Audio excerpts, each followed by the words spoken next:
That's the guy. That's who Curtis Sliwa is. And he is seemingly been able to get away with doing this for years. That is what's so crazy about this, is that like he just gets to beat the out of people. Curtis Sliwa is also a very interesting guy because he has, I believe, 7 cats. Just a crazy dude. People say 17. No, I think Chi was making that up. I don't think Chi is right about that. Curtis Sliwa has some choice words for Bill Ackman. Ackman is a jerk.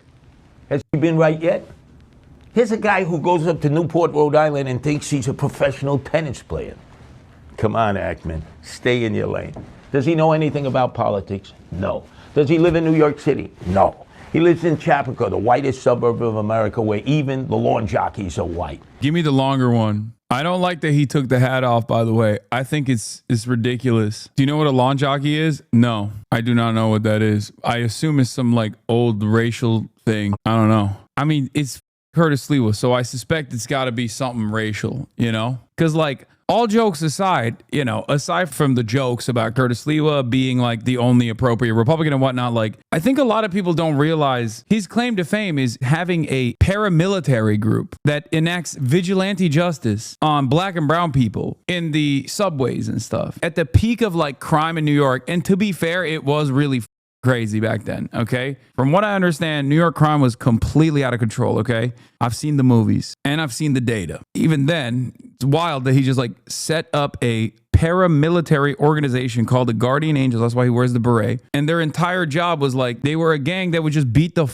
out of people, okay? A lawn jockey is basically a lawn gnome, but in blackface. Oh my God, okay. I mean, I get what he's saying though. It's not like he's just saying that like even the lawn jockeys are white. That's how white the neighborhood is. He may know Wall Street. He may know hedge funds. He has been wrong every step of the way with the billionaires. So let's say people come to the conclusion, if somehow I lose, and we know Andrew Cuomo's lost, he's already tossed in the towel. Oh, it's because of you, Curtis. Really? It's because of the Democrats. Wait a second. Who created Zohran Mamdani? Who embraced him? Who nourished him? Who supported him? And how dare you, people who know nothing about politics, suggest that everybody who's going to vote for me is suddenly going to be reborn. We love Andrew Cuomo. He killed all these elderly. He's a sexual harasser. He told conservatives and Republicans in 2014. We need more Curtis Sliwa style characters on the left. It's just that given how the Democratic Party operates, they would never allow Curtis Sliwa to be like a consistent hitter on the left. Because I think Curtis Sliwa of the left would win. I'm not even kidding. I think if he wasn't a Republican and if he actually had this same aura, same energy, but for like leftist principles, he would be winning every election. Like instead of substitute like his completely distorted worldview on how to tackle crime with like, I don't know, wanting to build soup kitchens or something. And boom, you have a guy who's going to win every election. Okay. Same charisma, same quirkiness, same like weirdo behavior, running around with a beret all the goddamn time. You got Jesse Ventura. You're a conservative and you believe in right to life and the Second Amendment. You have no place in New York. You need to leave. This is the result of the Democrat self-destruction. So I'm supposed to help them? How come they don't help themselves? Andrew Cuomo failed everybody in that primary. He even admitted it. Now he's basically saying, I can't win without Sliwa votes. Where are your votes? Why don't you spend your money? And he's got millions from the billionaires. Millions. Go out, get your own votes. Convert Sliwa voters. But for me to drop out, I represent a major party line. I have people running under me, council people, judges. They put their heart and soul into it. They support me. I have more donations than Andrew Cuomo does, matching funds. So you know something? This is called voting. Sure. Since when do we not let people vote? Billionaires determine the next mayor? God, he's so awesome. It's just like, he's so dope. It's so funny. I was thinking if the people on the right hated billionaires as much as Sliwa, the USA would be better. I mean, his platform is still servile to the billionaires, okay? Make no mistake. His origin story. He got invited to the White House after he saved people from a burning building while on a route as a paper boy. And this is where he met Richard Nixon. Oh yeah, you want to hear how he got shot? plot. Here's him on Big Think. And I feel a gust of wind, and I said, feet, don't fail me now. I got precious little energy, so I used the cushion in the back to see, as if it were a trampoline, dived in the direction of what I felt was an open window, because I felt the gust of wind. Luckily, they had opened the window just moments before they had picked me up, because the air conditioner wasn't working. Lucky that the AC wasn't working. I made it halfway out the window. The gunman panics. He realizes, oh my God, he's out the window. So he pulls me up by my belt. He puts the gun in my back. The driver at the same time crashes me into parked cars. They smash me like sardines, nut to butt. They pump that final bullet in the back, push me out, and figure I'm dead on arrival and I'm sucking concrete. Next thing you know, they scrape me up off the asphalt, put me in the gurney, put me in the meat wagon, throw me on the emergency route of Bellevue, and they start cutting and chopping. And an hour and a half, well, actually hours later, days later, I wake up in intensive care with every tube and every orifice of my body, the bells and whistles. I wake up slowly. I see that first face that indicates to me that I'm alive, I'm not dead, and it's Ed Koch, my former nemesis, the former mayor of the city Ed Koch, my former nemesis of New York, who thought I was a hemorrhoid in a red beret, and I thought I had died and gone straight to hell without an asbestos suit.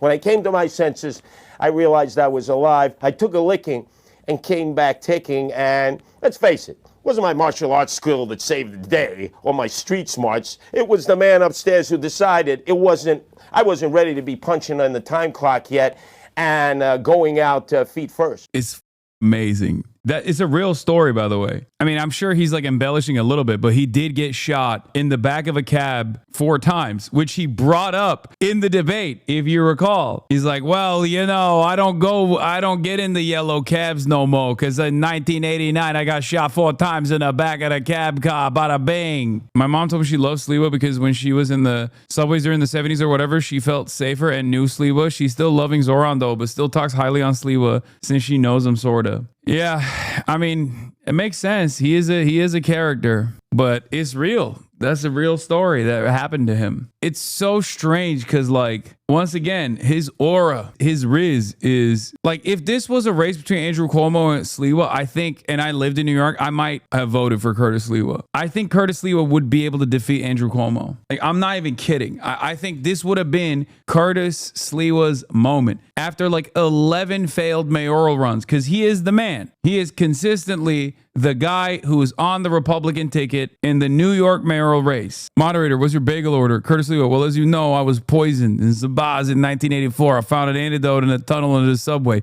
which I still use every day. But yeah, this is also obviously a very real point. It's very funny and charming to me how Curtis and Zoran both seem to unironically like each other because of a sense of shared hatred of Cuomo, but they also like one another because they both have like respect for one another as New Yorkers. Like, Curtis Sliwa is a New York icon. I have covered him many times on this broadcast, famously when he did a hate crime on Sean Hannity, if you remember. Curtis Sliwa and his goons did a hate crime on the Sean Hannity broadcast. It sounds insane, but when you get to know Curtis Sliwa a little bit more, you start to realize perhaps that did really happen. Live on Fox News on the Sean Hannity broadcast. Sean Hannity was interviewing Curtis Sliwa about the dangers of migrants in New York City streets. And Curtis Sliwa and his goons were on Times Square, in the middle of Times Square, and they saw a random dude who happened to look Mexican. And they immediately started pouncing on random dude. Sean Hannity, at the directive of Curtis Sliwa,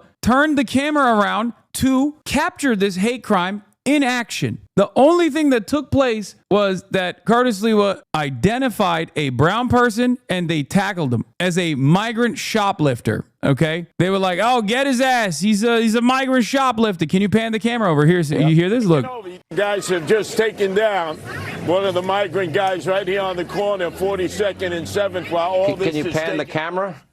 Sean Hannity goes, "Can you pan the camera?" Taken over. They've taken over. You'd like the camera over there if at all possible. Yep. Oh, you got your key open, guys.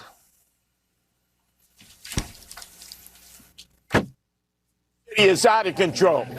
Out of control. Yeah, one problem. He was neither a migrant nor a shoplifter. Just a random guy. You see the problem with vigilante justice? That's the guy. That's who Curtis Sliwa is. And he is seemingly been able to get away with doing this for years. That is what's so crazy about this, is that like he just gets to beat the out of people. Curtis Lee was also a very interesting guy because he has, I believe, 7 cats. Just a crazy dude. People say 17. No, I think Chi was making that up. I don't think Chi is right about that. In 2021, news outlets reported the GOP candidate for mayor in New York City, Curtis Lee, also this year's nominee, lives with 60. Oh my God, it is 16 cats in a studio apartment. He's on the record that he would turn Gracie Mansion into a cat sanctuary, saying it could easily house over 60 cats. It turns out that's the reason why he wants to be mayor. Oh God, I shouldn't have shown this to the cat people in the chat. They're not normal. When they see cat mentioned, they lose their mind. When they see cat mentioned, they go, oh, that's just as insane. He's the right kind of insane for me. Can you imagine the smell of 16 cats in a 1-bedroom apartment? Oh my Lord, dude. I don't even want to think about that. Anyway, maybe Zoran should make him the rat czar when he's mayor.